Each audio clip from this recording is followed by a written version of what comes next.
Hi friends, എല്ലാവർക്കും നമസ്കാരം. ഹലാ നീസിലേക്ക് എല്ലാവർക്കും ഒരിക്കൽ കൂടി സ്വാഗതം. ഇന്നത്തെ സ്പെഷ്യൽ ഒരു ദോശയാണ്. നല്ല സോഫ്റ്റ് ആയിട്ടുള്ള പഞ്ഞി പോലത്തെ നല്ലൊരു അവൽ ദോശയാണ്. അപ്പോൾ നമുക്കിതെങ്ങനെയാണ് ഉണ്ടാക്കുന്നതെന്ന് നോക്കാം.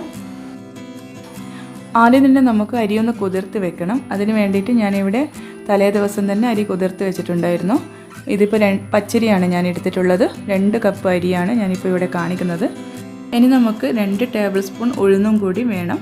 ഇതുപോലെ തന്നെ കുതിർത്ത് വെച്ചതാണ്, അതും തലേ ദിവസം തന്നെ കുതിർത്ത് വെക്കണം. നിങ്ങളിപ്പോൾ കൂടുതലായിട്ട് അരി എടുക്കുന്നതാണെങ്കിൽ ഈ അളവൊക്കെ കൂട്ടിയിട്ട് തന്നെ എടുക്കണം. ഞാനിപ്പോൾ 2 കപ്പ് അരിക്ക് 2 ടേബിൾ സ്പൂൺ ഉഴുന്നെടുത്തിട്ടുണ്ട്. അവലും കൂടി ഇതുപോലെ തന്നെ കുതിർത്ത് വെക്കണം. ഇത് തലേ ദിവസം ഒന്നും കുതിർത്ത് വെക്കണ്ട. നമ്മളിപ്പോൾ അരക്കാൻ പോകുന്നതിൻ്റെ ഒരു 5 മിനിറ്റ് മുമ്പേ ഒന്ന് കുതിർത്ത് വെച്ചാൽ മതി. ഞാനിപ്പോൾ 1 കപ്പ് അവലാണ് എടുത്തിട്ടുള്ളത്. നമ്മളിപ്പോൾ 2 കപ്പ് അരി എടുത്തതുകൊണ്ട് 1 കപ്പ് അവൽ വേണം. നിങ്ങൾ എത്രയാണോ അരി എടുക്കുന്നത് അതിൻ്റെ നേരെ പകുതി അവലെടുക്കണം. അപ്പോൾ ഇത് 1 ഗ്ലാസ് വെള്ളം ഒഴിച്ച് ഇതൊന്ന് കുതിർത്ത് വെക്കുക. ഇനി 1 കപ്പ് തൈരും കൂടി ഇതിലേക്ക് വേണം. അതും കൂടി നമുക്ക് എടുത്ത് വെക്കാം.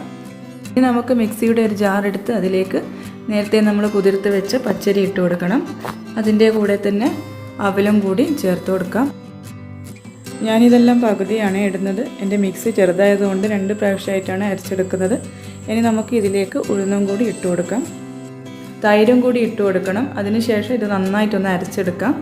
ഇനി നമുക്ക് ഇതിലേക്ക് 1 ടീസ്പൂൺ ഈസ്റ്റും കൂടി ചേർത്ത് കൊടുക്കണം. അത് മറന്നു പോകരുത്. അതും കൂടി ഇട്ട് നന്നായിട്ടൊന്ന് അരച്ചെടുക്കണം. ഇതിപ്പോൾ ഇവിടെ നന്നായിട്ട് അരച്ചെടുത്തിട്ടുണ്ട്. ഇതൊരു ബൗളിലേക്ക് ഒഴിച്ചു കൊടുക്കാം. ബാക്കിയുള്ളതും കൂടി ഞാൻ ഇതുപോലെ തന്നെ അരച്ചെടുക്കട്ടെ. നമ്മൾ ഇഡ്ഡലിക്കൊക്കെ അരക്കുന്നത് പോലെ നന്നായിട്ട് അരച്ചെടുക്കണം. ആ ഒരു ലൂസിൽ തന്നെ എടുക്കണം. അധികം ലൂസായി പോകരുത്. ഇഡ്ഡലിയുടെ മാവിൻ്റെ ഒരു ലൂസാണ് ഇതിന് വേണ്ടത്. തൈരിൻ്റെ അളവ് നമ്മൾ അരി എടുക്കുന്നതിൻ്റെ നേരെ പകുതി തന്നെ എടുക്കണം. കാരണം നമ്മളിത് കൂടുതൽ സമയം പുളിപ്പിക്കാനൊന്നും വെക്കുന്നില്ല. ഇതാകെ ഒരു 2 മണിക്കൂറോ അല്ലെങ്കിൽ ഒരു മണിക്കൂറോ 1.5 മണിക്കൂറോ വെച്ച് കഴിഞ്ഞാൽ തന്നെ ഇത് പൊങ്ങി വരും. അപ്പോൾ ആ സമയത്ത് നമുക്കിത് ചുട്ടെടുക്കാം. ആവശ്യത്തിനുള്ള ഉപ്പും കൂടി ഇട്ട് നമുക്കിതൊന്ന് മൂടി വെക്കാം. ഒരു 1.5 മണിക്കൂർ വരെ ഇതൊന്ന് റെസ്റ്റ് ചെയ്യാൻ വെക്കണം. 1 മണിക്കൂർ ആയിക്കഴിഞ്ഞാൽ നിങ്ങളൊന്ന് തുറന്ന് നോക്കിയാൽ മതി. പൊങ്ങി വന്നിട്ടുണ്ടെങ്കിൽ ചുട്ടെടുക്കാം. മാക്സിമം ഒരു 1.5 മണിക്കൂർ, അതിൽ കൂടുതലൊന്നും വെക്കേണ്ട ആവശ്യമില്ല. ഇത് പെട്ടെന്ന് തന്നെ പൊങ്ങി വരും. കൂടുതൽ പുളിപ്പൊന്നും ഉണ്ടാവില്ല. ആ ഒരു തൈരിൻ്റെ ടേസ്റ്റ് നല്ലൊരു ടേസ്റ്റാണ് ഇതിന്, ഈ ഒരു റൊട്ടിക്ക്. പിന്നെ നമ്മുടെ ഉഴുന്ന ദോശൻ്റെ ടേസ്റ്റൊന്നും അല്ല ഇതിന്. ഉഴുന്നിൻ്റെ ടേസ്റ്റൊന്നും ഇതിൽ വരുന്നേ ഇല്ല. ഇതിപ്പോൾ 1.5 മണിക്കൂറായി ഞാനിതിപ്പോൾ വെച്ചിട്ട് നമുക്കിതൊന്ന് തുറന്ന് നോക്കാം. നന്നായിട്ട് പൊങ്ങി വന്നിട്ടുണ്ട്. കണ്ടോ, ഒരു ഇഡ്ഡലിൻ്റെ മാവ് പോലെ ആയിട്ടുണ്ട്.